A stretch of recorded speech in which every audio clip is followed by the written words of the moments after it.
Welcome to the To Be Honest podcast. Today, I'm talking to Tiffany Truong, a recent University of San Diego graduate and native of San Jose, who is going to share a bit about her upbringing and how growing up in an Asian American household impacted her mental health and life choices. She hopes to inspire those who come from similar upbringings and shed light on the struggles of living as a first-generation and low-income eldest child from an immigrant household in the Bay Area. So welcome to the podcast, Tiffany. Hi, everyone. Thank you for having me. Thank you for being here. Before we get into, sharing all about your experience, I like to ask every guest, to be honest, how are you doing today? I think the answer that most people are expecting is like, oh, it's going well. How are you? But I kind of want to honestly say that it's going as every other day is. It's not the worst, it's not the best. It's just a normal day, but I think that's what makes it exciting. I recently came back from a trip, and I think that this week is kind of going to be a good week. It's a little mundane, but like kind of like a plain canvas. You kind of can make it really what you want to be.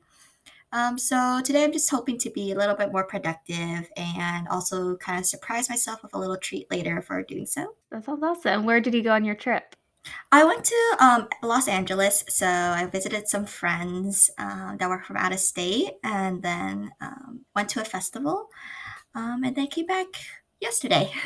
It sounds like you came back feeling refreshed and like ready to kind of take on the week, even if it is a little mundane. Like it's like you said, it's a blank canvas. So you never know what's going to happen when you get back from a trip. But hopefully it's Yeah, like exactly. calm and you can relax and settle back into, normal life. I'd love to start by learning a bit about your background. You've shared with me a bit about your home life growing up and school life. So I'm curious how both of those impacted your mental health. For all of our listeners, I grew up in San Jose, California, so it's kind of in the heart of the Bay Area. And I've done all of my education here, with the exception of my university. And I think everyone who has gone to school here or ever has been here kind of knows what kind of environment it fosters. It's very competitive, and it wants the best of the best. And those who weren't keeping up kind of just like drew. It's kind of like a game of like drawing straws. Those who couldn't keep up didn't get first pick in that sense, even if it was for your own comfort. So everything around here for the culture was kind of being as fast or on track as your peers, or even preferably faster. And everyone needed to be on schedule, otherwise it would be kind of jeopardizing yourself. And I recall as a little kid, I went to school regardless if I was sick. I even went to school once when I had 105 fever. Um, yeah, I was always packing my schedule, going to like my day-to-day school, and then going to extracurriculars on the weekends, having a part-time job, etc. So that I would be as good as my peers. And nothing was ever considered overachieving, even from an outside point standpoint. Like even now when I look back, I'm like, oh, I definitely did too much. Mhm.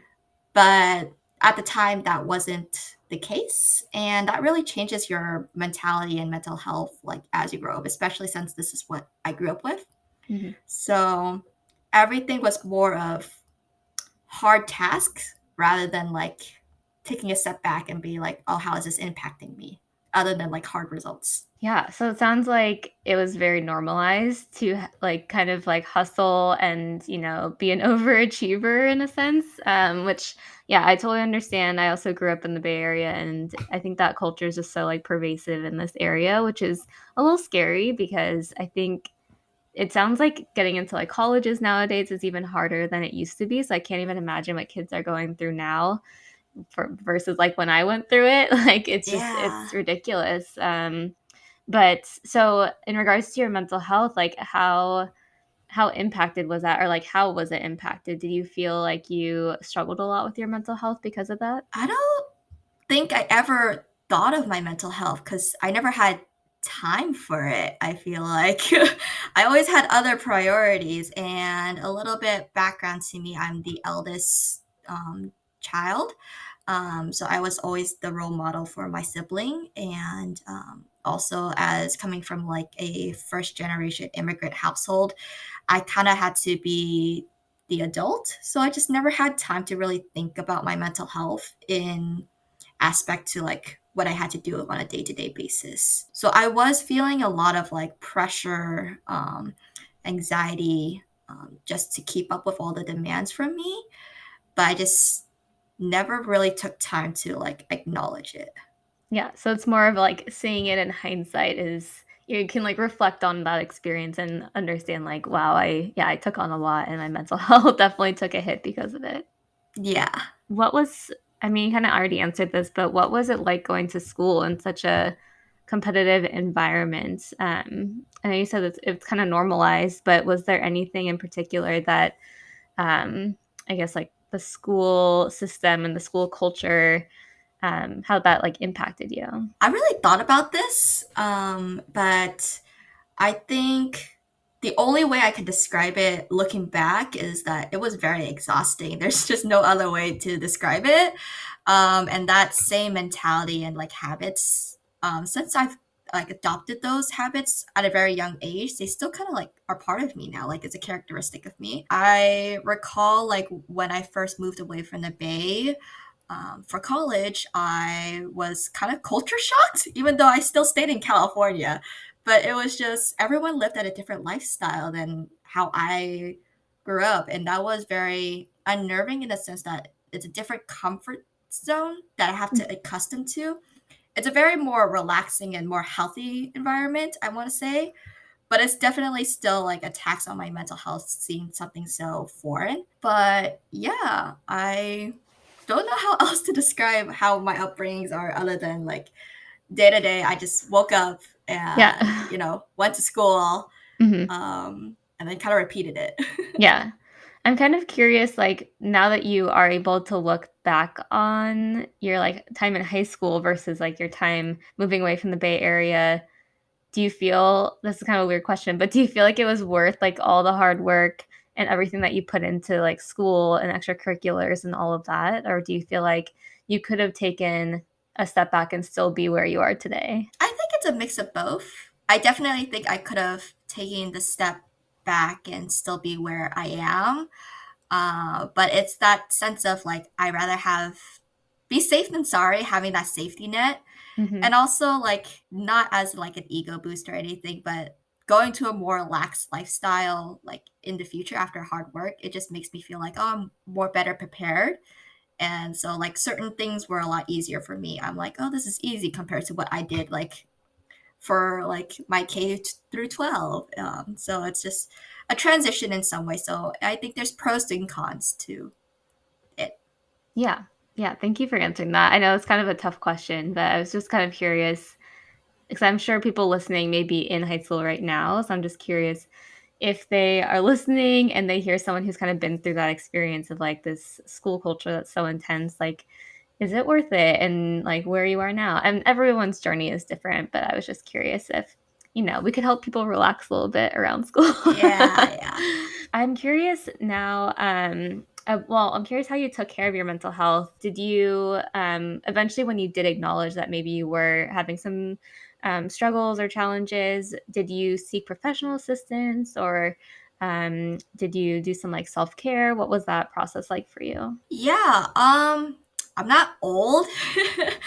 But at the time I was growing up, the generation was like mental health was a very new concept when I was growing up. So I think the idea of mental health is very traditionalized, as in like mental health just means like, oh, going to like a spa or like meditating, maybe yoga or something like that. Wow, I think nowadays mental health kind of sees more as like doing your hobbies, taking time for yourself, just doing whatever makes you feel happy. So at the time, I don't think I did anything per se. Um, so mental health to me was more of like an educational curiosity rather than something I practiced. It was like, oh, I'm learning this for school, and this is very interesting. But it wasn't until like very major life changes that I really relied on it. So now I go to therapy. I use a lot of mental health resources.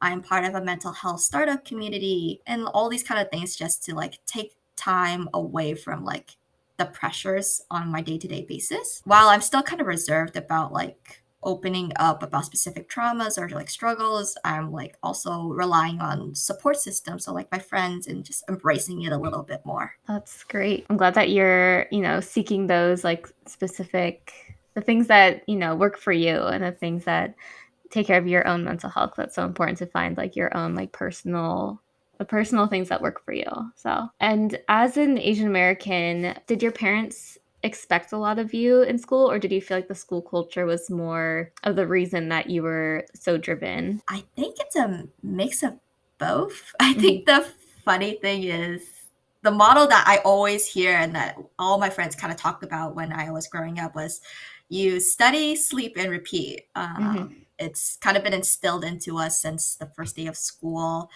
IQ over EQ, those kind of things, was always talked about. And in some sense, what I was taught was hard results would always be worth it at the end. And that was kind of the reason why I was probably okay with living the life that I was living, regardless of mental health, because it was just something that I'm so used to, and it was just something familiar to me, Mhm. rather than like doing something different that was kind of unnerving.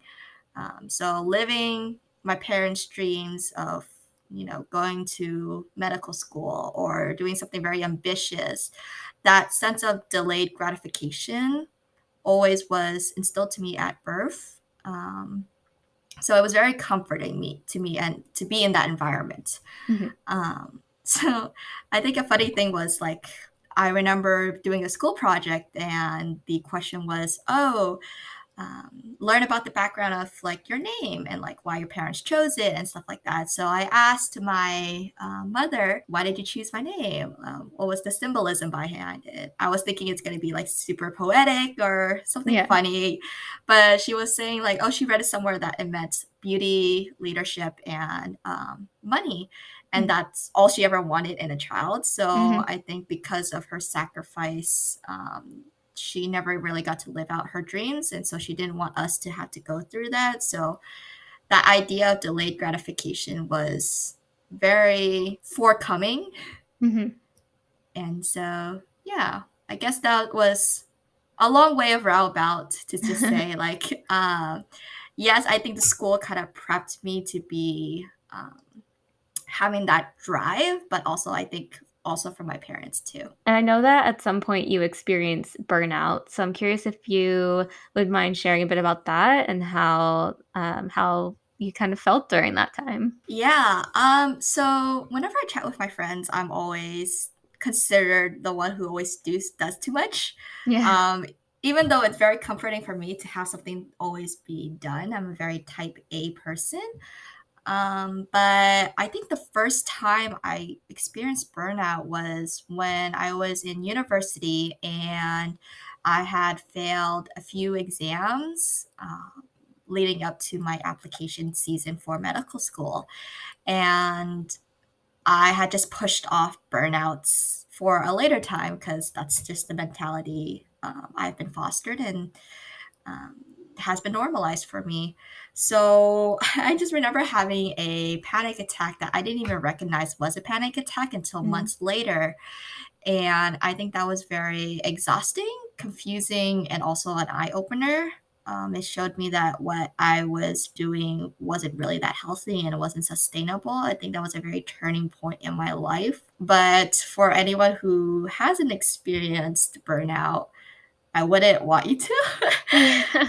It's very exhausting Mhm. to, and yet like very confusing because I think no one really knows when burnout happens. There's no like distinct sign that's very distinguishable Yeah. other than, oh, you're a little more tired than normal. Oh, you might be just a little unmotivated for other reasons, but you just never really can be prepared for burnout. So it's Mhm. just very confusing and exhausting.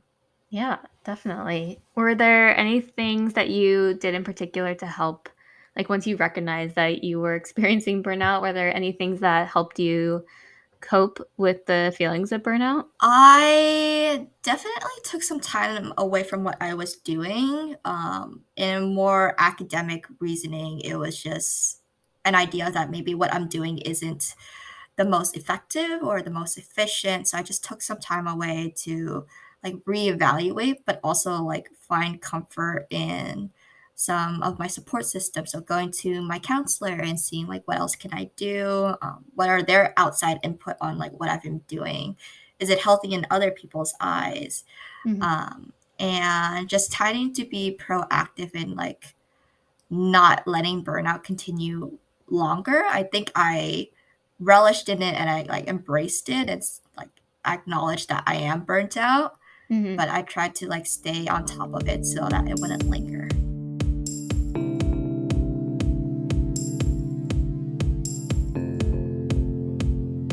Were there any people in your life that you felt like you could talk to about what you were experiencing, like whether it be parents or friends or siblings or anything like that? Definitely friends, especially my peers, because I'm sure it's easier to Hmm. find commonality when Yeah. they are going through the exact same struggles. They could kind of understand it a little bit more and like a deeper perspective, which is why like support groups are really important, even if they're like beyond just like friends or like close acquaintances, counselors, family. Like as long as someone can relate to what you're going through, I think it's very important to just reach out to those people. Yeah, absolutely. Yeah, you said everything I was thinking about. Having a support network is just, yeah, finding those people you can rely on is so crucial to, yeah, when you're going through those tough emotional times. So I think that is good advice. Is there anything else that you would recommend to someone who is experiencing burnout? Know your limit. As someone who's gone through very extreme burnout, it does catch up to you and it will build up. It's one of those things that just kind of takes you by surprise, because I'm definitely someone who just pushes and be like, oh, I'll get to it when I get to it, when I Mhm. have more time. Just take some breaks, no matter how small. Grab a meal, go outside, see sunsets, sunrises, hang out with friends, just do whatever you enjoy doing and try to incorporate those into your schedule. I am, like I said, I'm very bad at like very traditional self care. So those like meditations and so on forth. Mhm. But like when I'm working, I'm very on the dot to my schedule. So I still have this habit. It's like whenever I hang out with friends, I'm always like whipping out my phone to look at my calendar. I'm like, I could see you at this time slot on this day. Yeah. But I think it's a very effective habit for people who are such type A people, Mm, just to schedule something in for you to just take time for yourself. That way, when you're working and like, grinding towards a deadline, you're still able to stay on task, but you know that you have something to look forward to, or that you could still do this, but still not be like delayed or pressured to like catch up to that mhm. deadline. Yeah, definitely. That's such great advice. I definitely resonate with that. I've recently tried to plan like one thing each week with either like a friend or a loved one, like, after work hours so I can go and, hang out with them and, like, just have, like, a it's just, like, a nice break in the week to have yeah, like you said, have something to look forward to. You get to relax, you get to catch up with someone, you get to maybe eat a good meal that you don't cook at home. So, Mm-hmm. it's just, like, a nice little thing. So I like that advice that you're saying, like, Yeah. know your limits, take breaks when you need to, and enjoy life while you're still, like, working towards your goals, so It's like the simple things in life, and it's not like, and not everything is like has to be on a blueprint. Like you don't have to follow everything to the T. And I think what I also learned is like that a fresh mind on you, like whatever work that you're working on, is always the best, even if like the model that everyone kind of talks about in education is like pressure makes diamonds. Your best work might be even better than diamonds if you just take that fresh mind and like yeah. work at it on a new perspective. Mhm. Yeah, absolutely. I 100% agree. Well, thank you for sharing that advice. And I'd love to chat a little bit about like your post high school journey and kind of what you're up to now since you've left like this like cooker pressure environment in high school. Yeah, I well, post high school, I did go to university. So I was in university as a pre-med major. So I think anyone who's going to medical school knows how daunting, or like as a pre-med knows how daunting it can be, and like everything that you kind of have to do. And just entering in, you just have a bucket list of things that you have to complete before you graduate. And you want to graduate on time because college is expensive. Yeah. um, so I really buckled down on like a ton of classes. I think I had a full class load every semester I was in college.